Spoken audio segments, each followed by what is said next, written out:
All right, guys, here we go. Let's get this thing opened up and see what we got.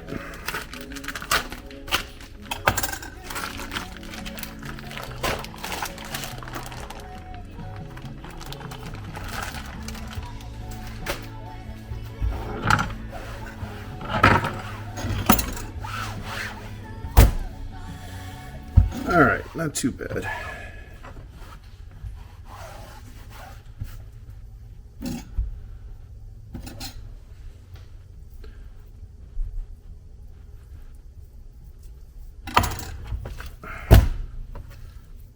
Oh man. Yeah, there's gonna be some trimming. Okay guys, one observation right off the bat. This thing's got a pretty good amount of freezer burn on it. But you can see this fat cap right here, this fat edge has all got to come off because salt isn't going to penetrate through a 1/4 inch, 1/2 inch of fat. It just won't. So we got to make sure that we're down to meat all the way around this thing. For the most part, there's going to be some fat left, but we got to take a lot of this stuff off. This is not hot smoke where a lot of this fat is going to get rendered. This is cold smoke, where a lot of this fat, all of this fat, as a matter of fact, should be left on the meat. And it will taste good, but salt won't penetrate it, so the color behind it kind of turns gray. It doesn't look very appealing. And I know a lot of you guys are cringing, as am I. I keep pulling this knife towards me, and if it slips, I'm going to be in a real bad situation.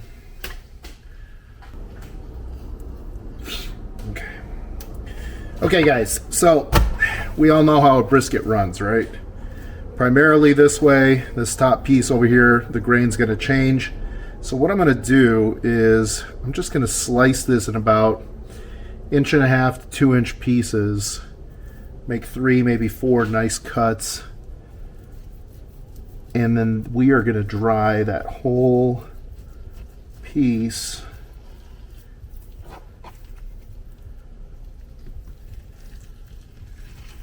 that might be a little thin. All right, that should be good. Perfect. Okay guys, here we go. 4 very nice trimmed up pieces of brisket, almost perfectly trimmed. Yeah, a little bastage. All right. Super high fat content. You could see I'm gonna have to give this thing a little bit of excess salt. I mean, this is all fat here. Should be able to penetrate through this side over here, but quite a bit of fat on this brisket, which would be great if I was hot smoking it, but we are cold smoking, my friend.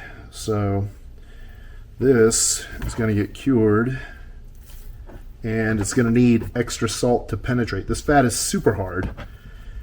This isn't gonna render at all. And so the salt really needs to get into these areas. So I'm going to go 3.5% salt by weight. So what I'm going to do is now weigh all 4 of these pieces together, calculate 3.5% of that weight. That's how much salt I'm going to use. I like to use sea salt when I do this. And then we'll let it cure 1 pound per day. And then it's going to get hung and then smoked. And then it has to lose 40% of its original weight. So theoretically, if this piece was 10 pounds, when it was 6 pounds after drying, it would be ready to eat. So that's what we're looking for, guys. Okay, guys, so I've got my scale here, which I want to weigh my container, which I'm going to weigh the meat in. So that comes out to 0.7 kilograms. I'm going to tear that, so now there's no weight on it. I've already measured this, so There's no surprises. It is 2.95 kilograms of meat. So I'm putting this in here to show you guys real quick. This is how I would normally do this. And here we go, 2.95 kilograms. Now, what I did is I took the smallest piece and the biggest piece, and I weighed them individually. And this one's 1/2 kilo, and this one is 3/4 kilo. And the reason I did that is so then when I salt this, I'm going to know when the big piece and the small piece are ready to eat based upon their original weight. So that's why those are the only two that have been tagged for now. So now what I'm going to do is take 2.95 kilograms of meat and multiply that by 3%, and that's going to give me the amount of salt I need for here. So give me 1 second, I'll do the math, and we will be right back. Okay, but first, guys, what I want to do is just drop a little bit of salt at the bottom of this container. And I know that's like, oh, well, you have it all measured out at 3.5%. The problem is when this meat releases water, which it's going to do quite a bit of because it's a lot of fat in the brisket, it dilutes the meat on the bottom. So I want to make sure that I got a little bit of extra salt on the bottom. All right, now I'm going to lay these in.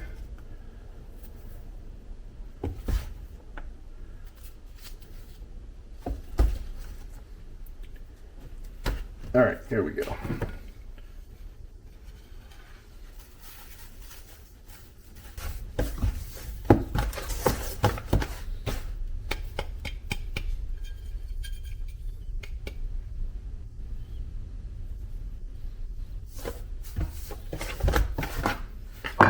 Okay guys, now just make sure you get it all nice and coated, especially on these really fatty pieces.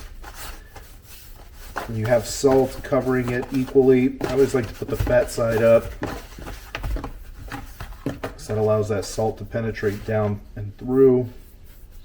I think this is going to be okay because we have a lot of red meat that's exposed, so it should be pretty good, to tell you the truth. I'm not that worried about it.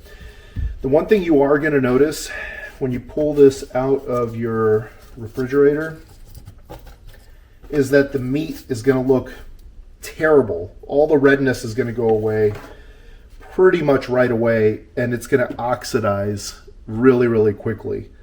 Don't worry about it. The meat, when it's all done, even after smoking, is going to be almost a dark brown / black.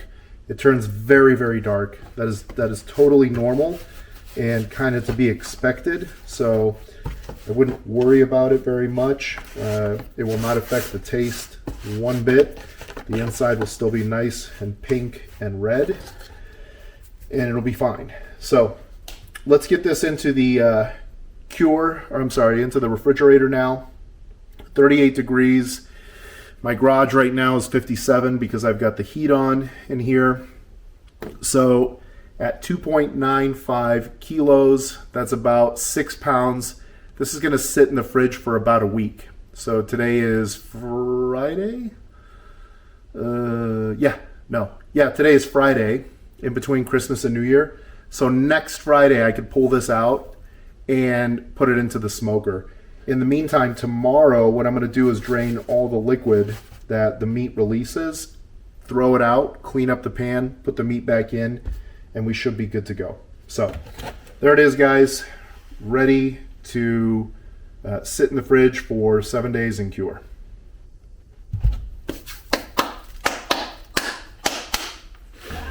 All right, guys, so here I'm going to take some plastic wrap. And the reason I'm doing this is 2 reasons. Number one, if I leave these pieces in that big container, they're going to start oxidizing, which you could see, that's fine. We know that's going to happen. You can see this piece is already oxidized. See how it's nice and red here, but it's starting to brown here? Nothing wrong with that, but we want to make sure to try to minimize that if we can, right? And so instead of keeping that in a big container all on its own, we're going to wrap it up and put it back in the fridge now that it's released the vast majority of its water. And this is going to go back into the fridge on its own. I'll probably end up putting this in the container with some pork or whatever, it doesn't matter. But it's going to be on its own essentially, wrapped up for another couple days. 7 days I think is what we said originally yesterday.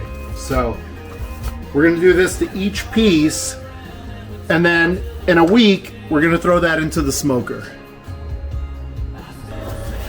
Okay guys, so the beef brisket has sat in the fridge now for over a week, and it is ready to get spiced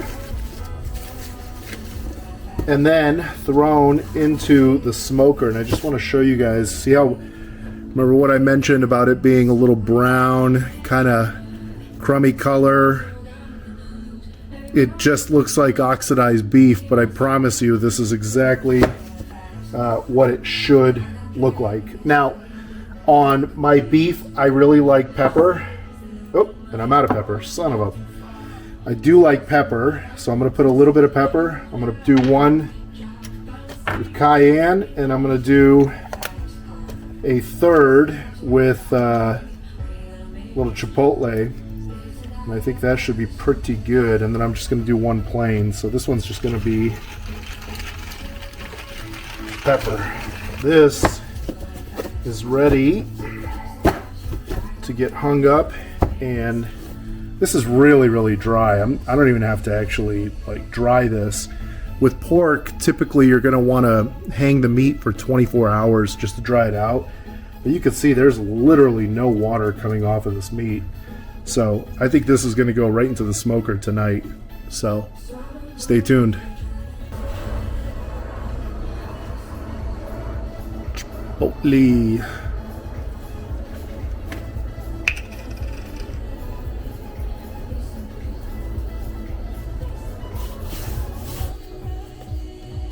See how stiff it is?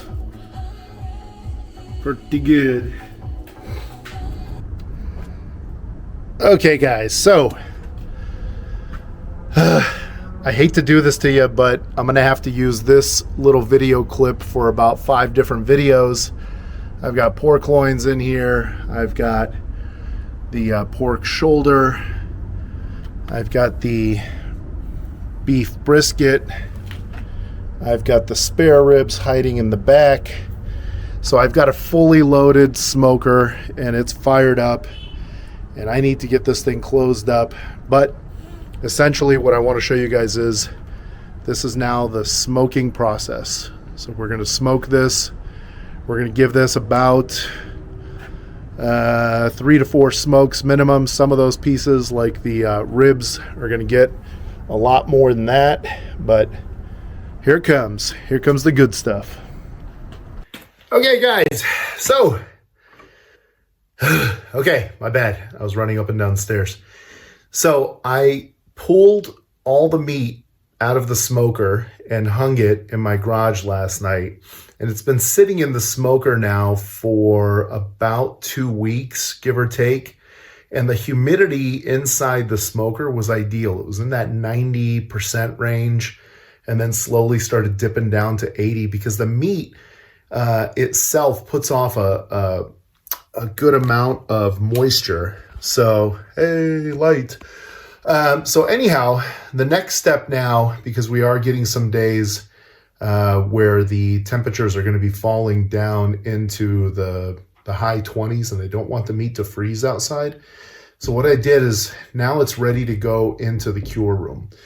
And when I show you guys what's in here, just remember I'm doing big batches, and so all the meat's mixed together, and this is all going to go into every individual video for every piece of meat. Because when you're whole muscle curing, the process is exactly the same all the way through. So really there's no differential between a pork shoulder and a pork loin. It's just the amount of time it takes for it to dry. That's it. So here we go, guys. Let's open it up. And I want to show you what we got going on in here. Let me see if I can flip this real quick. All right, so apologize, it's kind of hard to see here, but I want to show you guys the setup that I put together here. Now this is my cure room. This is where the meat will actually go through the drying process. And I apologize, there's no light in here. So we just have to use the light from the window. Let me see if I can try to brighten that up a little bit. And if you note here, I have and I'm sorry, my hand's shaking, my humidifier. And then down here, I've got a heater with a fan on it and a new toy that I bought last year but haven't used is this Inkbird humidity gauge, which you can see I just brought the meat in here about 2 minutes ago, and the gauge is set at 70% humidity, and it's right now 63.5% humidity in the room. And actually, it was exactly 70% when I walked in, but because I started bringing in all the meat, the humidity with the door open and whatnot came down. And you can see here, the secondary hygrometer is 72% right here up against the window. And the temperature in the room right now is 52 degrees, which once your meat is at this stage of the curing process, which is essentially it's been cured, it's been smoked, and now it's going into the drying chamber, or what I call the curing chamber. Once your meat is at this stage of the process, it can easily be up to 55 degrees in the room. And as it continues to lose weight, that temperature can go up.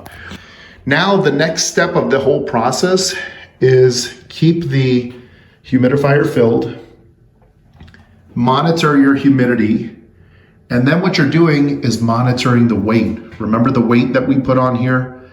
Once you've lost 35 to 40% of the weight of that piece of meat, it is ready to eat. I like it at 40%. Some people like it at 30, 35.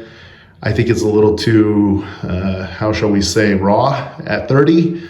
35 is good, but a little too soft. 40 for me is just right. Okay, guys, here we go. It's time to test the meat, see how everything turned out. As you can see here, I'm cutting the one with the pepper on it. Now, I made two with pepper. Made one with chipotle and one with cayenne. And I'm going to tell you guys right off the bat, yeah, that stuff slaps, boy. This is phenomenal. And without a doubt, the best one is the top one with cayenne. It was sensational. Now, you can see here the meat's really not pink inside like it is when I do the eye of round. I think because these are smaller pieces, they get a little bit drier, so they're pretty dark all the way through. But it's perfect. It's nice and soft on the inside, not too chewy. Fantastic. The one thing I would say is, guys, try to cut these a little thin, so thinner than you would normally. I cut them a little Leachon style. Let's leave it at that. And they really need to be like a 1/16 of an inch thick. And because I went 3.5% salt, the salt was definitely a little high on there, but in a good way. I really loved it. I think it was phenomenal. Cayenne pepper next time, and black pepper. Chipotle pepper and black pepper. And I would probably do 3 chipotle pepper to 1 regular black pepper. Either way, phenomenal. Guys, thumbs up, subscribe. Appreciate you.